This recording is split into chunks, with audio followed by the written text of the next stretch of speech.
Good morning students, कैसे हो आप। आज आपके साइंस सब्जेक्ट का दूसरा chapter micro organism friend and Foy.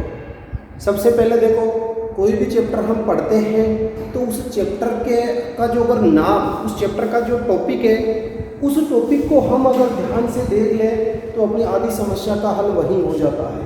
जैसे माइक्रो ऑर्गेनिज्म, ऑर्गेनिज्म मतलब लिविंग ऑर्गेनिज्म है, लेकिन वो माइक्रो है, वो बहुत छोटे हैं जो हम नेक्ड आई से जनरली नहीं देख सकते।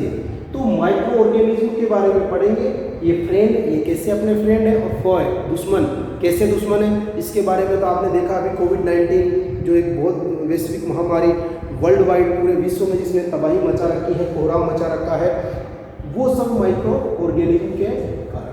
तो माइक्रो ऑर्गेनिज्म होते क्या है? The organisms that can not be seen by naked unaided eyes are called micro organism. वो ऑर्गेनिज्म जो नेक्ड आई से, जैसे अपनी आई से नेक्ड आई, लेकिन अपन जब माइक्रोस्कोप या लेंस लगा लेते हैं, आंखों पे कोई चश्मा लगा लेते हैं, तब अपनी आई नेक्ड आई नहीं है। जिनको केवल आंखों से नहीं देख सकते, उनको देखने के लिए हमें माइक्रोस्कोप की आवश्यकता होती है। आपकी साइंस लैब के अंदर स्कूल में माइक्रोस्कोप है, तो माइक्रोस्कोप से ही हम माइक्रो ऑर्गेनिज्म को देख सकते हैं। आपने टीवी में भी ऐड देखा होगा, डॉक्टर का ऐड आता है, टीवी लाइफ बॉय का ऐड आता है, वो यहाँ बताता है लाइफ बॉय में तो यहाँ कीटाणु बताता है ना। मुंह में टूथपेस्ट का ऐड आता है तो उसमें वो कीटाणु बताता है ना, माइक्रो ऑर्गेनिज्म। कहने का मतलब है, और वो माइक्रो ऑर्गेनिज्म बताता किससे है? लेंस वगैरह से, ठीक है। तो माइक्रो ऑर्गेनिज्म को आप देख नहीं सकते केवल नेक्ड आई से, इसके लिए आपको किसी लेंस की आवश्यकता पड़ेगी, कॉन्वेक्स लेंस की, या माइक्रोस्कोप की आवश्यकता पड़ेगी। फिर बात आती है कि ये nature group of micro organism, micro organism के ग्रुप्स। जैसे अभी रेनी सीजन चल रहा है, मान लो आप टिफिन लाए या आपने ब्रेड लाए, ब्रेड को आपने कुछ लाए और वो ब्रेड बच गई आपके पास, आपने उसको रख दी कुछ दिनों के लिए। आप क्या देखते हो, 3-4 दिन के बाद उस ब्रेड पे ब्लैक ब्लैक डॉट डॉट से वो आ जाती है, फंगस आ जाती है, फफूंदी जिसको काई वगैरह से कुछ बोलते हैं, है ना। वो एक प्रकार से माइक्रो ऑर्गेनिज्म है। अगर आप उस ब्रेड का सेवन करते हो तो वो ब्रेड आपको फूड पॉइजनिंग कर सकती है, आपको नुकसान पहुंचा सकती है। तो अपने क्या है, मेजर ग्रुप पढ़ेंगे, जिसमें सबसे पहले आते हैं बैक्टीरिया, है ना।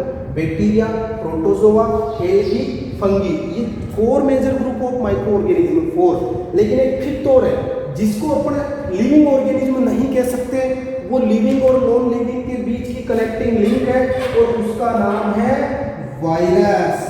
उसका नाम है वायरस। वायरस को हिंदी में कहते हैं विषाणु, विष के अणु, जहर के अणु, ठीक है।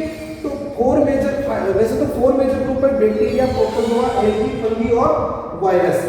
लेकिन इस वायरस को माइक्रो ऑर्गेनिज्म में कन्वर्ट लिविंग ऑर्गेनिज्म में नहीं माना जाता है। इसके लिए क्यों नहीं माना जाता है?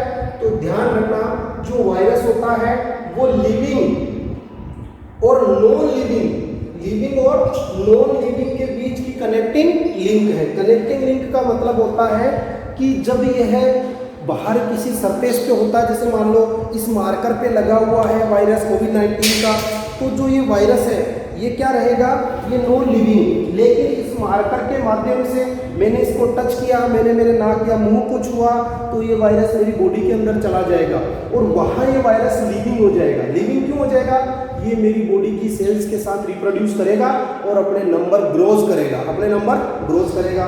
जैसे कोविड-19 में हमने देखा कि जब अपन इन्फेक्ट होते हैं उस समय अपने में वायरस का लोड बहुत कम होता है, लेकिन मान लो अपन सूटेबल एंटीबायोटिक्स वगैरह या सूटेबल ड्रग्स नहीं लेते हैं तो वायरस का कंटेंट बढ़ता जाता है, और वायरस की संख्या बहुत ज़्यादा बढ़ती जाती है। पहले गले में रहता है 2-3 दिन, और उसके बाद लंग्स में पहुँच जाता है, और लंग्स में पहुँचने के बाद बहुत कम चांसेस रहते हैं उस व्यक्ति के बचने के, बहुत कम रेयर केसेस में बचते, बाकी ज़्यादातर दिक्कत हो जाती है। 4 या 5 दिन अगर अपन ने ढंग से ट्रीटमेंट नहीं लिया तो ये वायरस अपनी बॉडी को बहुत ज़बरदस्त नुकसान पहुंचा देता है, पूरे लंग्स को एकदम हार्ड कर देता है, और लंग्स की जो एल्वेलाई होती है वो गैसों का एक्सचेंज नहीं कर पाती। तो कहने का मतलब है ये सारे तो लिविंग है, बैक्टीरिया, प्रोटोजोआ, एल्गी, फंगी, लेकिन जो वायरस है ये न तो लिविंग है न नॉन लिविंग है। ये अपन कह सकते हैं ये लिविंग और नॉन लिविंग के बीच की कनेक्टिंग लिंक है, कनेक्टिंग लिंक है। कुछ कैरेक्टर लिविंग है और कुछ कैरेक्टर नॉन लिविंग है। अपनी बॉडी के बाहर नॉन लिविंग होता है, अपनी बॉडी के अंदर जाते ही क्या हो जाता है, लिविंग हो जाता है। अब इसमें देखो मैंने यहाँ और लिखा यूनिसेलुलर। जो बैक्टीरिया होते हैं ये यूनिसेलुलर होते हैं, ध्यान रखना, मतलब इनकी बॉडी एक सेल से मिलकर बनी होती है। सेल के बारे में हमने 7th क्लास में पढ़ा था। Cell is the basic structural and fundamental unit of all living organism. मतलब अपनी जैसे मकान ईंटों से मिलकर बने होते हैं, उसी प्रकार अपनी बॉडी किससे मिलकर बनी होती है? सेल से। जो प्रोटोजोआ होता है ये भी यूनिसेलुलर होता है। जो एल्गी है, कुछ एल्गी यूनिसेलुलर होती है, बाकी ज्यादातर एल्गी मल्टीसेलुलर। एल्गी को आप अच्छी तरीके से जानते हो, बारिश के दिनों में जहाँ पानी इकट्ठा रहता है, या आप देखते हो ओशन वगैरह, सी ओशन ये ग्रीन कलर के दिखते हैं, वो एल्गी के कारण। या कोई पोंड है ना, पोंड ग्रीन कलर का दिखा है, वो एल्गी के कारण। फंगी, जो भी मैंने आपको बताया, ब्रेड है, ब्रेड को 4-5 दिन आपने छोड़ दिया तो उसके ऊपर जो ब्रेड है ब्लैक कलर की दिखने लग जाएगी, फंगस। और अभी आपने ब्लैक फंगस महामारी का नाम भी सुना होगा, कोविड के दौरान ब्लैक फंगस, तो वो यही फंगी है। ध्यान रखना, इसको फंगस प्लूरल में बोलते हैं, और फंजाई इसको फंगस सिंगुलर में बोलते हैं, फंगी इसको प्लूरल में बोलते हैं। तो ये 4 major groups of micro organism है, और एक अपन ने ऐड कर दिया वायरस। समझ में आई बात? तो माइक्रो ऑर्गेनिज्म कौन से ऑर्गेनिज्म है? जिनको हम नेक्ड आई से नहीं देख सकते। ध्यान रखना, अपने आसपास जितने भी ऑर्गेनिज्म हैं उनमें से ज्यादातर को अपन आंखों से देख सकते हैं। जैसे ह्यूमन को देख सकते हैं, डॉग को देख सकते हैं, है ना, एंट को देख सकते हैं, एलिफेंट को देख सकते हैं। ये सब हायर ऑर्गेनिज्म है, जबकि जो ये माइक्रो ऑर्गेनिज्म ये लोअर है, इनकी ज्यादातर की जो बॉडी होती है वो एक सेल के द्वारा ही बनी हुई होती है। फिर बात आती है कि ये माइक्रो ऑर्गेनिज्म रहते कहाँ हैं? ये माइक्रो ऑर्गेनिज्म रहते कहाँ हैं? तो ये माइक्रो ऑर्गेनिज्म रहते हैं एवरीवेयर। सीधी सी बात, where do micro organism lives? Everywhere. Everywhere का मतलब हर जगह, हर जगह। हर जगह का मतलब ये स्काई में भी, आसमान में भी रहते हैं, सोइल में भी रहते हैं, वाटर में भी रहते हैं, outside the human body, inside the human body, हर जगह। स्प्रिंग में भी रहते हैं, है ना, हर जगह ये माइक्रो ऑर्गेनिज्म प्रेजेंट होते हैं एवरीवेयर। डेजर्ट में भी रहते हैं, ठीक है। सोइल के अंदर तो इनके कंटेंट बहुत ज़्यादा होता है, सोइल है ना, तो हर जगह ये रहते हैं। ध्यान रखना, हॉट वाटर स्प्रिंग्स होते हैं वहाँ भी रहते हैं, कोल्ड वाटर स्प्रिंग्स होते हैं वहाँ भी रहते हैं, अपने मुंह के अंदर भी है। लेकिन मैंने आपको टॉपिक में शुरुआत से लिखा हुआ है, कई जगह अपने फ्रेंड है तो अपने को नुकसान नहीं पहुंचाते, लेकिन कुछ अपने लिए हार्मफुल है, वो अपने को नुकसान पहुंचाते हैं। तो सबसे पहले अपन बात करते हैं कि ये अपने फ्रेंड क्यों है। तो माइक्रो ऑर्गेनिज्म एंड अस, तो उसमें सबसे पहले आता है friendly micro organism. Friendly micro organism, friendly micro organism, जो अपने दोस्त के जैसे अपने से व्यवहार करते हैं। इसमें सबसे पहले जैसे अपन देखें तो डायरेक्ट अपन देख सकते हैं वेरियस पर्पजेस के लिए अपने में यूज होते हैं। तो जिसमें जैसे these are use for making curd from milk से कर्ड बनाने में ये माइक्रो ऑर्गेनिज्म काम आते हैं। ध्यान रखना, जो मिल्क के दो या कर्ड, इन दोनों के अंदर जो बैक्टीरिया होता है उस बैक्टीरिया का नाम होता है लैक्टोबैसिलस। बैक्टीरिया लैक्टोबैसिलस है ना। जो शुगर होती है उस शुगर का नाम है लैक्टोज शुगर, लैक्टोज शुगर। और कर्ड कैसा होता है? खट्टा होता है, सावर होता है। मिल्क को भी खूब देर तक अपन छोड़ देते हैं तो वो कर्ड में चेंज हो जाता है, केमिकल चेंज हो जाता है, और उससे मिल्क कैसा हो जाता है? खट्टा हो जाता है। किसके कारण? लैक्टिक एसिड बनने के कारण। तो पहला अपन ने पढ़ लिया use for making curd from milk, milk बना है तो मिल्क से कर्ड बनाने में। For making cake, pastries, for making cake, pastries, idli, इनके बनाने में भी ये माइक्रो ऑर्गेनिज्म काम आते हैं। और ध्यान रखना, केक में, पेस्ट्रीज, टोस्ट, ब्रेड और ये सब बनाते हैं बेकरी में। कहाँ है? बेकरी में, है ना। बेकरी जैसे अपने परिसर में ना एक्टिवेस बेकरी, तो बेकरी में बनाने के काम आते हैं। इसलिए एक बैक्टीरिया है जो बेकरी में काम आता है, उस बैक्टीरिया का नाम ध्यान रखना, ईस्ट। ये बेकरी में काम आता है। किसमें काम आता है? बेकरी में काम आता है। थर्ड अपने जैसे आता है फॉर मेकिंग एल्कोहल। एल्कोहल तो साइंस में नेम है, इसको अपनी भाषा में कहें तो वाइन और बियर बनाने में, ठीक है। For making alcohol, wine, beer, उधर से ठीक है। तो फॉर मेकिंग एल्कोहल, वाइन और बियर। तो इसमें भी काम आता है ये यीस्ट बैक्टीरिया। ये जो एक प्रोसेस है, इस प्रोसेस का नाम है फर्मेंटेशन। क्या नाम है? फर्मेंटेशन। फर्मेंटेशन प्रोसेस क्या होती है, सुनना ध्यान से। मतलब ये जो माइक्रो ऑर्गेनिज्म है, तो ये वाइन, बियर, एल्कोहल बनाने के काम आते हैं। एल्कोहल जो अपनी खांसी की सिरप आती है, कोरेक्स वगैरह, जो उसका एक कंटेंट होता है, ठीक है, और लोग उसी को भी वाइन में के रूप में भी यूज करने लग जाते हैं। और वाइन में एल्कोहल का कंटेंट ज़्यादा होता है, बियर में एल्कोहल का कंटेंट कम होता है। तो एक बैक्टीरिया होता है ईस्ट। अब बनाते कैसे हैं, तो ध्यान रखना, उस प्रोसेस को भी बोलते हैं फर्मेंटेशन। तो इसमें क्या करते हैं कि एक कंटेनर लेते हैं, एक कंटेनर के अंदर क्रस्ड फ्रूट्स का मतलब जैसे ग्रेप्स है। अब ग्रेप्स के अंदर क्या होती है, ध्यान रखना, कच्चे फलों के अंदर अंदर फ्रूट्स होते हैं, उनके अंदर एसिड होते हैं। जब वो एसिड पक जाते हैं, वो येलो कलर में कन्वर्ट हो जाते हैं, तब उनके अंदर शुगर आ जाती है। कच्चे फलों में एसिड होता है, पके हुए फलों में शुगर आ जाती है। तो जो क्रस्ड फ्रूट है, फ्रूट्स को मतलब क्रश कर लेते हैं, रिपेंड फ्रूट्स को, है ना, तो उनके अंदर की जो शुगर है, उस शुगर के अंदर ये ईस्ट बैक्टीरिया डाल देते हैं। क्या डाल देते हैं? East bacteria. और उसको एयर टाइट बंद कर देते हैं, पैक कर देते हैं। इस पैक करने से क्या होगा, ये ईस्ट बैक्टीरिया अपने 7th क्लास में पढ़ा था, ये एनारोबिकली रेस्पायर करता है और शुगर को किसमें चेंज करता है? एल्कोहल में। शुगर को किसमें चेंज करता है? एल्कोहल में। तो आप फर्मेंटेशन की डेफिनेशन क्या दे सकते हो? Conversion of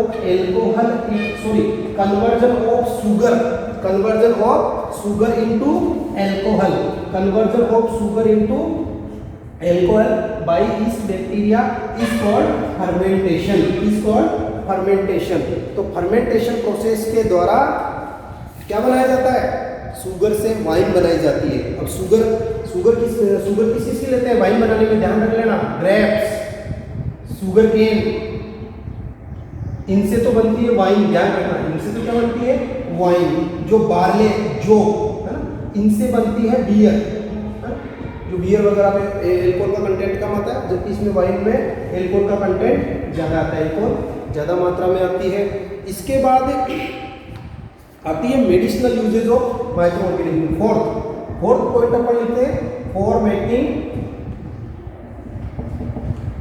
antibiotics. अब देखो एंटीबायोटिक क्या होती है? Antibiotics are those drugs that kill or stop the growth of micro organism. These are actually microorganism. Antibiotics वो ड्रग्स होती है जो अपनी बॉडी में जो माइक्रो ऑर्गेनिज्म प्रवेश कर जाते हैं, जो पैथोजन, जो रोग फैलाने वाले चले जाते हैं, तो उनकी संख्या को किल करने में, उनकी इस ग्रोथ को रोकने में काम में आती है एंटीबायोटिक्स। तो ये एक प्रकार से जो एंटीबायोटिक्स होते हैं, ये भी माइक्रो ऑर्गेनिज्म से ही बनाई जाती है। इसीलिए तो अपने लिए फ्रेंड है, दवाइयाँ जो बनाई जाती है वो भी माइक्रो ऑर्गेनिज्म से ही बनाई जाती है, इसलिए इनको फ्रेंड कहते हैं एंटीबायोटिक्स। एंटीबायोटिक्स की डेफिनेशन क्या लिखोगे? Antibiotics are those drugs that kill or stop the growth of micro organism. ध्यान रखना, फर्स्ट एंटीबायोटिक कौन सी थी? पेनिसिलिन। कौन सी थी? पेनिसिलिन। बड़े बड़े एग्जामों में क्वेश्चन पूछते हैं, और ये बनाई गई थी अलेक्जेंडर फ्लेमिंग के द्वारा। फर्स्ट एंटीबायोटिक थी पेनिसिलिन, जो अलेक्जेंडर फ्लेमिंग के द्वारा बनाई गई थी। एक चीज आपको और ध्यान रखना, जितनी भी एंटीबायोटिक्स है उसके पीछे ईन आता है। उसके पीछे क्या आता है? ईन। जैसे कोविड में जो भी फैला था, इसमें एंटीबायोटिक आई थी सबसे जोरदार, वो थी एजिथ्रोमाइसिन। तो एंटीबायोटिक्स के पीछे ईन आता है, एजिथ्रोमाइसिन, है ना, टेट्रासाइक्लिन। एक आती है एमोक्सिलिन, छोटे बच्चों को डॉक्टर देता है, अपने को भी देता है एमोक्सिलिन, पोटेशियम क्लोराइड, है ना। तो जितनी भी एंटीबायोटिक इनके पीछे इन आता है, पेनिसिलिन, टेट्रासाइक्लिन, एजिथ्रोमाइसिन, एमोक्सिलिन, है ना, ये सारी क्या आती है? एंटीबायोटिक्स। इनके पीछे इन वर्ड आता है। ये क्या करती है? Antibiotics kills or stop the growth of disease causing micro organism, और these are actually microorganism. ये खुद भी एक प्रकार की माइक्रो ऑर्गेनिज्म से बनाई जाती है। एक फंगस होता है पेनिसिलिन, उससे सबसे पहले पेनिसिलिन एंटीबायोटिक बनाई गई। फिर इसका फोर्थ पढ़ते हैं, for making vaccine. For making vaccine. अब देखो वैक्सीन नाम से आपको पता चल रहा है, अभी कोविड की 2 वैक्सीन चल रही है इंडिया में बनाई हुई। नाम बताना आप मेरे को कमेंट बॉक्स में जाके उन वैक्सीन का नाम। अब जो बच्चा वीडियो देख रहे हैं उन वैक्सीन का नाम जरूर बताना, ठीक है। अब वैक्सीन क्या होती है सुनना, और वैक्सीन कैसे वर्क करती है, कैसे बनाते हैं वैक्सीन। जैसे और वैक्सीन भी दो प्रकार की होती है, ध्यान रखना। एक वैक्सीन आती है ओरल वैक्सीन, मुंह के द्वारा पिलाने वाली ओरल वैक्सीन, और एक आती है इंजेक्शन वाली वैक्सीन, जो इंजेक्शन से बॉडी के अंदर इंजेक्ट की जाती है ना। तो इंजेक्शन वाली वैक्सीन, जो कोविड वाली जो वैक्सीन लग रही है वो इंजेक्शन से लग रही है ना। एक ओरल वैक्सीन आपने बचपन में पी होगी, 2 बूंद जिंदगी की, पोलियो की वैक्सीन, तो वो ओरल मुंह में 2 बूंद पिल डालते हैं, ठीक है। तो जो वैक्सीन होती है, वैक्सीन के अंदर क्या होता है कि अपनी बॉडी के अंदर डेड माइक्रो ऑर्गेनिज्म या वीकेंड माइक्रो ऑर्गेनिज्म इंजेक्ट कराया जाता है। जैसे मान लो मैंने कोविशील्ड वैक्सीन लगाई, तो मेरी बॉडी के अंदर मरा हुआ कोविड का वायरस है ना, मरा हुआ कोविड का वायरस मेरी बॉडी के अंदर डाला गया। तो अपनी बॉडी के अंदर होती है WBC, अपने ब्लड में 7th क्लास में पढ़ा था, वो WBC होती है सोल्जर अपनी बॉडी की। तो वो WBC क्या करती है, एंटीबॉडीज बनाती है, वो एंटीबॉडीज उस कोविड वायरस से लड़ती है और उसको डिटेक्ट कर लेती है, पहचान लेती है। जब भविष्य में मान लो कोविड का वायरस मेरी बॉडी में एंट्री मारेगा, तो वो एंटीबॉडीज क्या होगी, पहले से अधिक स्ट्रॉन्ग तरीके से उस वायरस को जवाब देगी। जैसे भी वैक्सीन लगवाते हैं तो फीवर आता है, फीवर का कारण क्या है, फीवर का कारण यह है कि जो कोविड का वायरस मरा हुआ अपनी बॉडी के अंदर डाला गया था, उसके खिलाफ अपनी एंटीबॉडीज ने फाइट की थी, तो दोनों की फाइट हुई, उससे अपनी बॉडी का टेम्परेचर थोड़ा सा बढ़ जाता है। इसमें कोई घबराने की आवश्यकता नहीं है, ये एक नेचुरल प्रोसेस है। तो वैक्सीन में क्या होता है कि डेड और वीकेंड माइक्रो ऑर्गेनिज्म, या तो डेड होते हैं, मरे हुए या कमजोर होते हैं, उनको अपनी बॉडी के अंदर इंजेक्ट कराया जाता है, और बॉडी के अंदर इंजेक्ट कराने से अपनी बॉडी की जो सेल्स होती है उसके खिलाफ एंटीबॉडीज प्रोड्यूस कर देती है। जब भविष्य में ऐसा वायरस, अगर फ्यूचर में जो ऐसा वायरस बॉडी के अंदर आता है, तो बॉडी की जो एंटीबॉडीज है उसको बहुत जोरदार तरीके से जवाब देती है, और अपन शिकार होने से, पॉजिटिव होने से बच जाते हैं। इसलिए जब आपका नंबर आए तो वैक्सीन जरूर लगवाएं। ध्यान रखना, जो फर्स्ट वैक्सीन बनी थी, फर्स्ट वैक्सीन मैंने आपको फर्स्ट एंटीबायोटिक बना दी, फर्स्ट वैक्सीन बनी थी वो स्मॉल पॉक्स की बनी थी। किसकी बनी थी, स्मॉल पॉक्स। एक गांव में बीमारी होती है जिसको बोलते हैं छोटी माता, और गांव में बोलते हैं माताजी पावनी आएगी। इसमें क्या होता है, बॉडी पे छोटे छोटे दापड़ से हो जाते हैं, है ना, और ये भी एक प्रकार से कम्युनिकेबल डिजीज है। तो इसके स्मॉल पॉक्स की जो सबसे पहले वैक्सीन बनाई थी वो एडवर्ड जेनर ने बनाई थी। एडवर्ड जेनर ने फर्स्ट वैक्सीन स्मॉल पॉक्स की बनाई थी, ठीक है। पोलियो की वैक्सीन भी आपको पता है, मुंह में पिला रहे हैं, ट्यूबरकुलोसिस, लगभग छोटे बच्चों की जो वैक्सीन लगती है, टिटेनस की, DPT की, तो ये वैक्सीन बहुत ज़्यादा संख्या में इनकी है, अलग अलग बीमारियों के प्रति अलग अलग वैक्सीन है। और भारत ऐसा पहला देश है जिसने अपने देश की खुद की 2 वैक्सीन, कोवैक्सीन और कोविशील्ड बनाई है। इसके बाद 7th पॉइंट आता है for increasing soil fertility, soil की फर्टिलिटी इंक्रीज करने के काम में। अब देखो अपन ने पहला चैप्टर पढ़ा था क्रॉप्स वाला। जब क्रॉप्स सोइल के अंदर ग्रो होती है तो वो क्या करती है, उस सोइल के सारे न्यूट्रिएंट्स ले लेती है।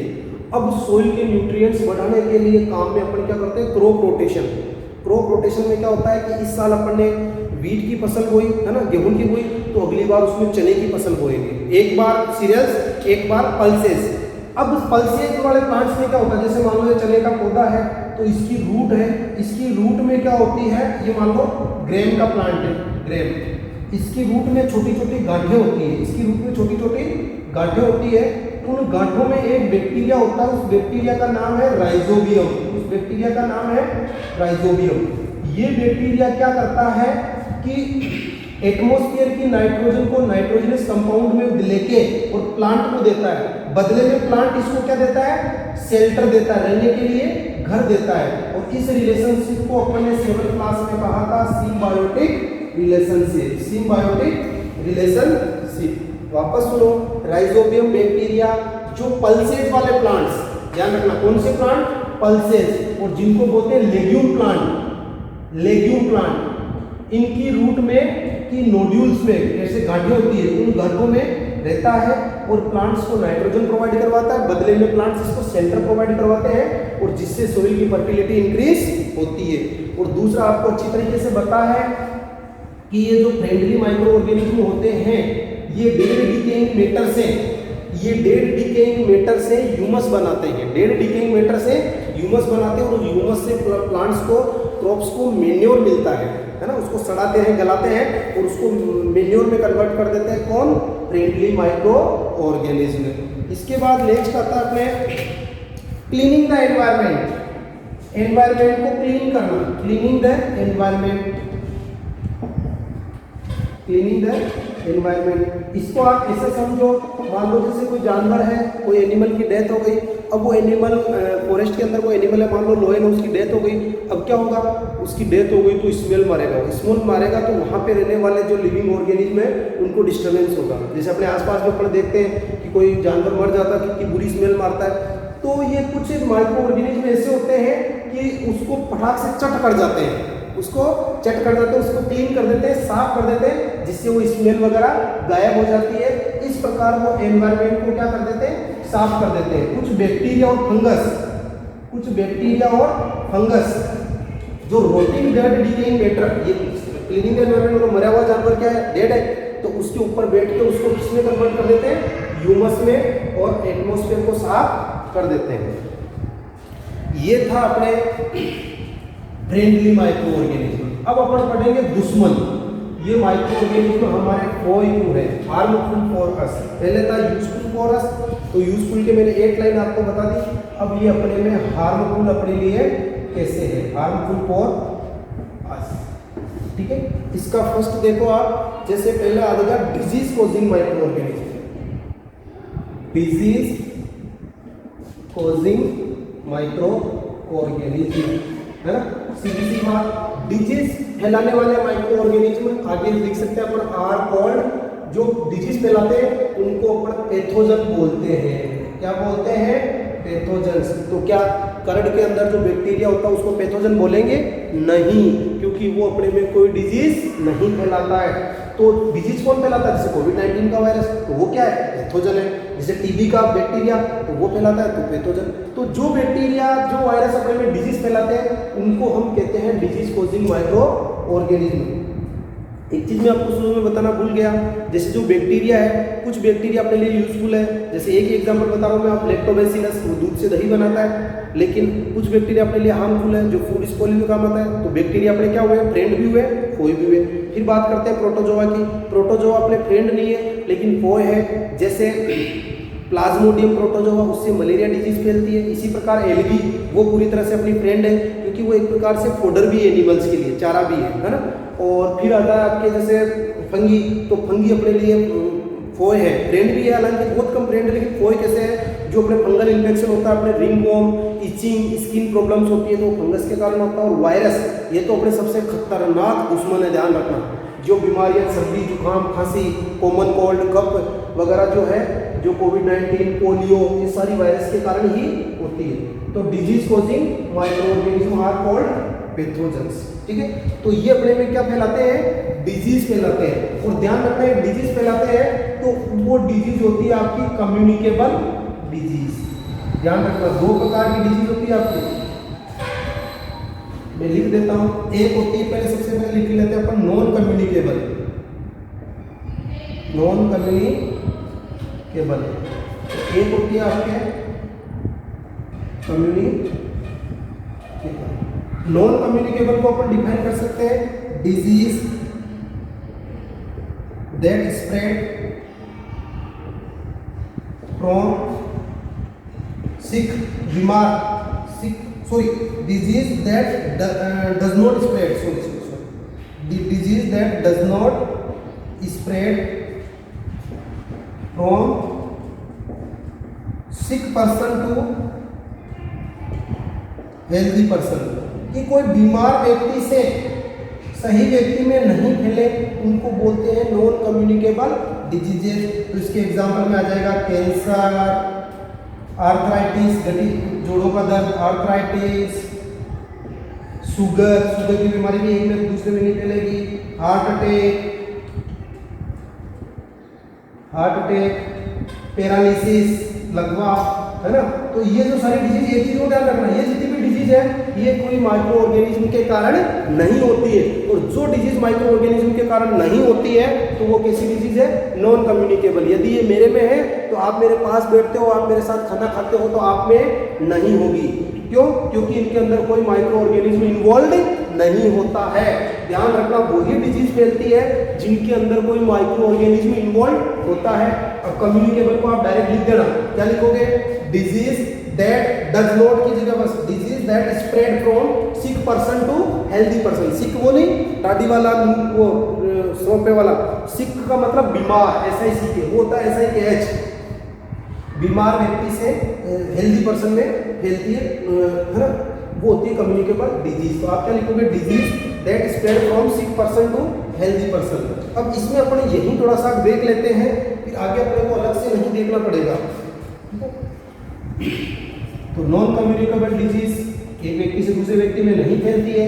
कैंसर, है ना, diabetes, sugar, BP, paralysis, heart attack, ये नॉन कम्युनिकेबल डिजीज है। अब ये कम्युनिकेबल जो डिजीज है ये आप ध्यान रखना, बीमार व्यक्ति से हेल्दी पर्सन में फैलेगी, सिक पर्सन को हेल्दी पर्सन में।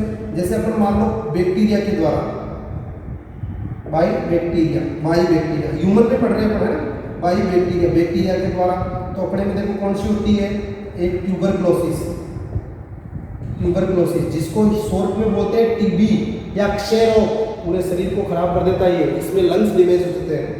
सेकंड अपन बोल सकते हैं कोलेरा, ये महामारी है कि कोलेरा की हेजा महामारी है कि, जैसे भी चल रही है ना पेंडेमिक बोलते हैं महामारी को, एपिडेमिक या पेंडेमिक, तो ये महामारी है कि कोलेरा। थर्ड इसमें अपन लिख सकते हैं टाइफाइड, बरसात के दिनों में जो अपन कंटेमिनेटेड फूड या गंदा खाना या दूषित भोजन या दूषित पानी, कंटेमिनेटेड फूड या कंटेमिनेटेड वाटर लेने से ये बीमारी होती है बैक्टीरिया। तो ये तीन बीमारियों का आपको ध्यान रखना है, ट्यूबरक्लोसिस, कोलेरा, टाइफाइड। ये अपने ह्यूमन के अंदर पढ़ रहे हैं, किसके अंदर पढ़ रहे हैं? ह्यूमन के अंदर। वायरस के कारण, तो वायरस के कारण कोविड-19 आपको अच्छी तरीके से पता है, कोविड-19 है। सेकंड है कॉमन कोल्ड, सामान्य सर्दी जुकाम, वो भी वायरस के कारण होती है। और थर्ड है पोलियो, खूब सारी बीमारियां इसके अंदर, small pox, HIV AIDS. 9th class में आप लोग ज़्यादा पढ़ोगे HIV एड्स के बारे में, इसके कारण फैक्टर वगैरह।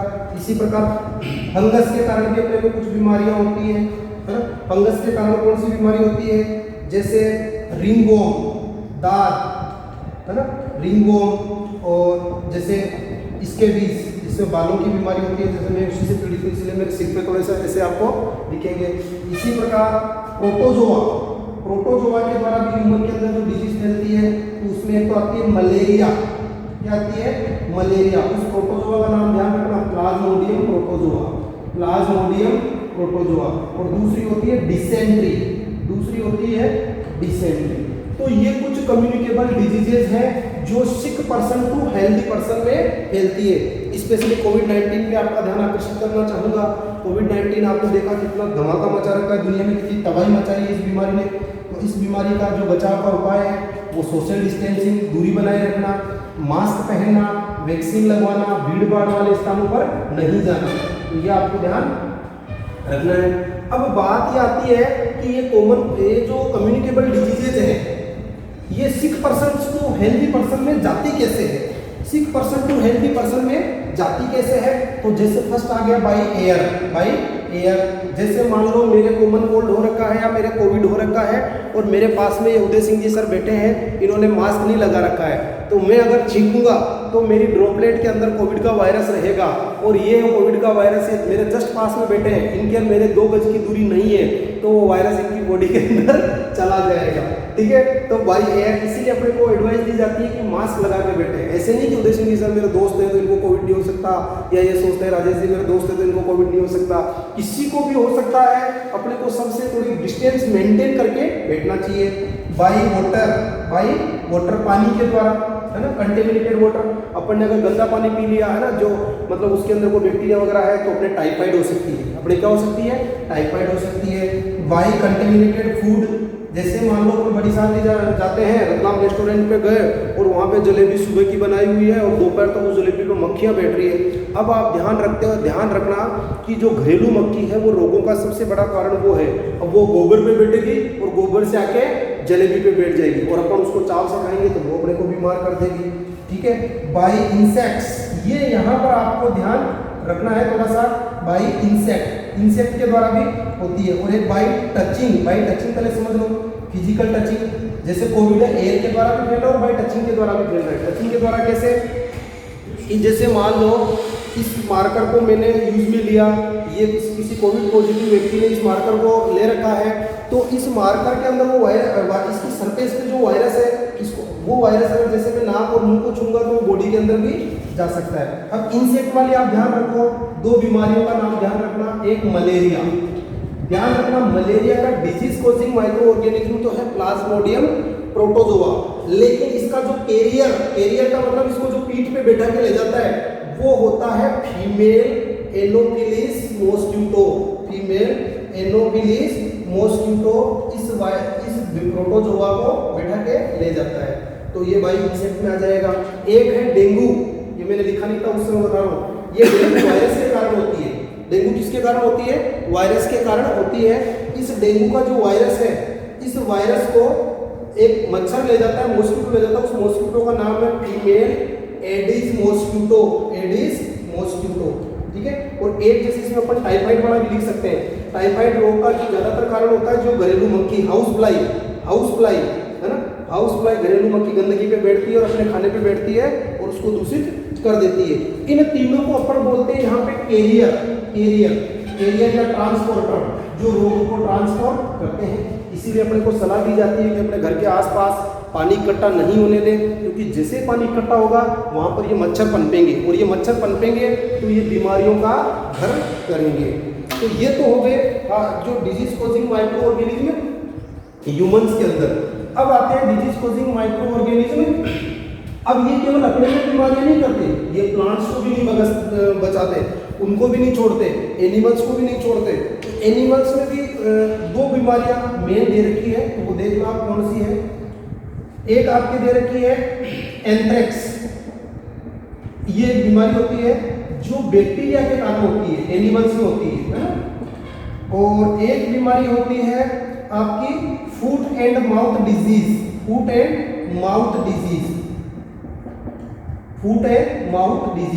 इसको हिंदी में बोलते हैं खुरपका एवं मुंहपका रोग।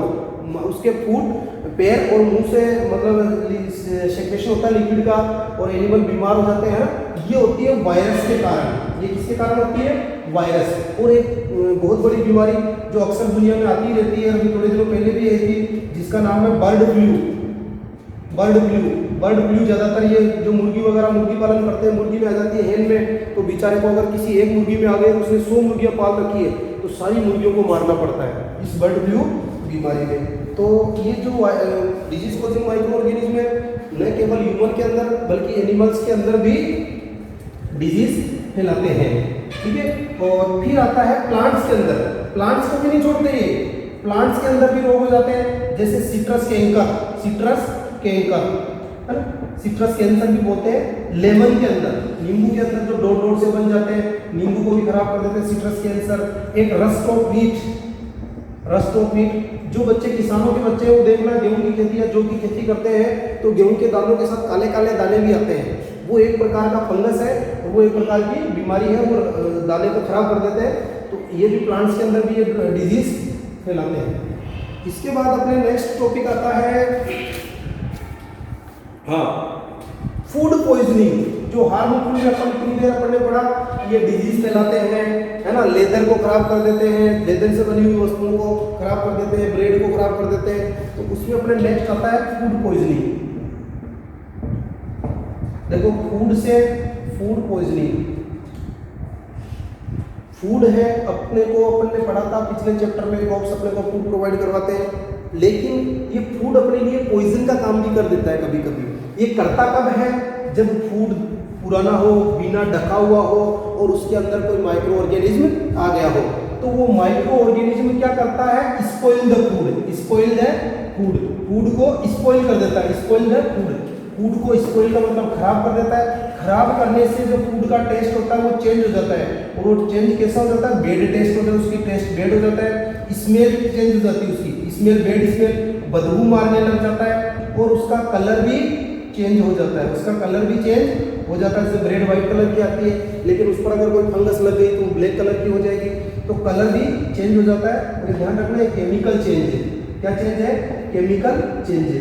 आपको फूड पॉइजन के बारे में न्यूज़पेपर में देखने को मिलता होगा, जैसे पेपर में पढ़ते हैं कि वहाँ पर कोई शादी थी और वहाँ पर फूड पॉइजनिंग हो गई, 50 से ज़्यादा लोग बीमार हो गए। क्यों? क्योंकि वहाँ पे कोई खाने में जो चीज़ दी गई थी वो या तो पुरानी थी और उसके अंदर कोई माइक्रो ऑर्गेनिज्म ग्रो कर रहा था, उस माइक्रो ऑर्गेनिज्म ने टॉक्सिक सब्सटेंस, पॉइजनस सब्सटेंस छोड़ दिए, तो उसको अपन कहते हैं फूड पॉइजनिंग। तो spoilise the food by the action of micro organism. Micro organism के द्वारा फूड का जो स्पॉइलेज होता है उसको बोलते हैं फूड पॉइजनिंग, फूड पॉइजनिंग। ठीक है, तो कुछ डिजीज कॉजिंग माइक्रो ऑर्गेनिज्म होते हैं, वो ये फूड पॉइजनिंग करते हैं। इसके बाद अब फूड पॉइजनिंग से बचने के लिए अपन काम में लेते हैं टेक्निक, उस टेक्निक का नाम है food preservation. Food preservation, food को पॉइजन बनने से बचाना, फूड प्रिजर्वेशन। तो फूड प्रिजर्वेशन है technique in which food is protect from micro organism. Micro organism से फूड को क्या किया जाता है, प्रोटेक्ट किया जाता है, और उस टेक्निक को अपन बोलते हैं फूड प्रिजर्वेशन। तो इसके अंदर क्या होते हैं, खूब सारे मेथड होते हैं। जैसे फर्स्ट मेथड आ गया आपका केमिकल मेथड, है ना, केमिकल मेथड। मार्केट के अंदर देखना आप कुछ जो सॉस वगैरह, जेम वगैरह जो आते हैं, या जैसे पतंजलि के प्रोडक्ट्स आते हैं, या कोई भी दवाई वगैरह आती है, तो उसमें प्रिजर्वेटिव्स, फूड प्रिजर्वेटिव मिलाए जाते हैं कि जिससे फूड का स्पॉइलेज नहीं हो और फूड पॉइजन के अंदर चेंज नहीं आए, फूड पॉइजन के अंदर चेंज नहीं हो। तो ऐसा ही एक फूड प्रिजर्वेटिव का नाम है sodium benzoate. Sodium benzoate 11th class में जब आप केमिस्ट्री लोगे तब आपके इसका फॉर्मूला आएगा, एक सोडियम मेटाबाइसल्फाइड, सोडियम मेटाबाइसल्फाइड। ये कुछ फूड केमिकल है जो उसके अंदर यूज किए जाते हैं। अगर आपको ध्यान हो, कुछ दिनों पहले मैगी को बंद कर दिया गया था, क्योंकि मैगी के अंदर ये केमिकल थे बहुत ज़्यादा कंटेंट में थे, और ये केमिकल वैसे तो फूड को प्रिजर्व करते हैं, लेकिन ध्यान रखना जो भी केमिकल होता है तो उनका कोई ना कोई साइड इफेक्ट होता है। तो इसमें केमिकल मेथड में कुछ एडिबल ऑयल या कुछ सोल्ट्स वगैरह फूड के अंदर रख देते हैं, तो जिससे फूड क्या होता है, स्पॉइल नहीं होता। सेकंड, बाई ऑयल, ऑयल के द्वारा, तेल के द्वारा। तो अपनी मम्मी जैसे भी बरसात के दिन आगे केरी का पिकल, अचार, जो अचार होता है, अचार को तेल के अंदर बनाते हैं, तो उससे क्या होता है कि वो अचार खराब नहीं होता है। ठीक है, तो पिकल ऑयल के द्वारा भी पिकल्स को प्रोटेक्ट किया जाता है। बाई शुगर, शुगर के द्वारा भी प्रोटेक्ट किया जाता है। अब शुगर के द्वारा प्रोटेक्ट में अपन क्या देंगे, सॉस वगैरह है, जेम है, आपने देखा आंवले का मुरब्बा वगैरह है, तो ये सारे किसके द्वारा प्रोटेक्ट किए जाते हैं, शुगर के द्वारा, है ना। और फोर्थ आता है बाई सॉल्ट, नमक के द्वारा। सोल्ट के द्वारा भी प्रिजर्व किया जाता है। मैं एक बार चेन्नई गया था, तो वहाँ मार्केट में घूमते घूमते फिश मार्केट में चले गए, तो वहाँ पे खूब सारी फिश पड़ी थी, उनकी स्मेल आ रही थी।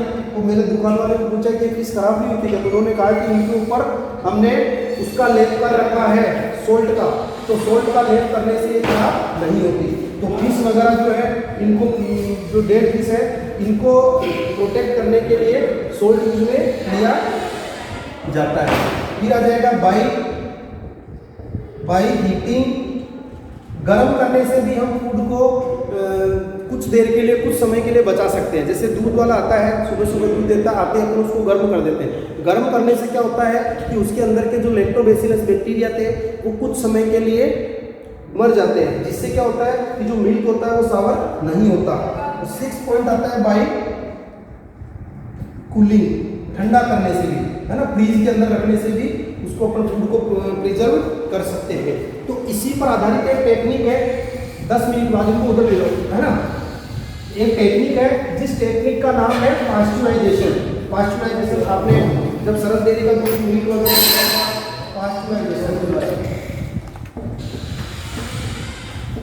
पास्चुराइजेशन पास्चराइज्ड मिल्क आपने देखा होगा, पास्चराइज्ड मिल्क। पास्चराइज्ड मिल्क में क्या होता है कि मिल्क को पहले तो 70 डिग्री तक आधे मिनट या 30 सेकंड के लिए हीट किया जाता है। हीट करके फिर उसको अचानक क्या किया जाता है, चिल किया जाता है, ठंडा किया जाता है, जिससे वो क्या होता है कि उसके अंदर के जो माइक्रो ऑर्गेनिज्म होते हैं वो डेड हो जाते हैं और जो मिल्क होता है वो खराब होने से बच जाता है। इस टेक्निक को बोलते हैं पास्चराइजेशन। इस टेक्निक का जो इन्वेंशन किया था लुई पास्चर ने किया था। किसने कहा था? किसने किया था? लुई पास्चर ने किया था। इसीलिए मिल्क पे लिखा होता है पास्चराइज्ड मिल्क। ठीक है, इसके बाद अपने लास्ट जो टॉपिक है nitrogen fixation. Nitrogen fixation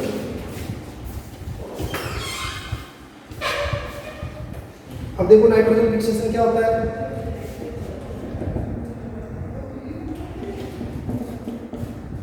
six class में आपने सबसे पहले नाइट्रोजन के बारे में सुना होगा कि अपने एटमॉस्फेयर में 78% जो कंटेंट होता है गैसों के अंदर, सेवन कंपोजिशन जो एयर का पड़ा था तो 78% नाइट्रोजन होता है। और नाइट्रोजन एक इनेक्टिव गैस है जो रिएक्ट नहीं करती है, इसको इनर्ट गैस या इनेक्टिव गैस भी बोलते हैं।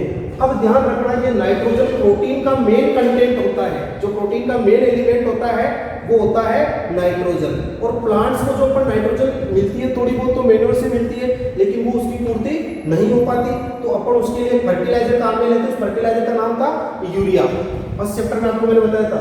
लेकिन प्लांट्स नेचुरली रूप से भी इस नाइट्रोजन को लेते हैं। यूरिया तो एक आर्टिफिशियल फैक्ट्री के द्वारा बना के डाला जाता है, तो वहां पे नाइट्रोजन का फिक्सेशन करने के लिए कुछ बैक्टीरिया और ब्लू ग्रीन एलगी होती है।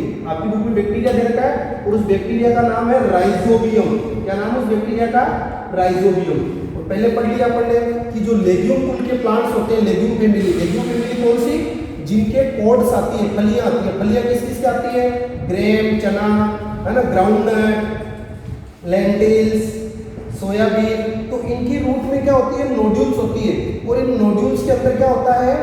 राइजोबियम बैक्टीरिया होता है, जो क्या करता है एटमॉस्फेयर के अंदर जो 78% इनेक्टिव नाइट्रोजन गैस थी, उस इनेक्टिव नाइट्रोजन गैस को नाइट्रोजनस कंपाउंड्स में चेंज करता है, प्लांट्स को प्रोवाइड करवाता है।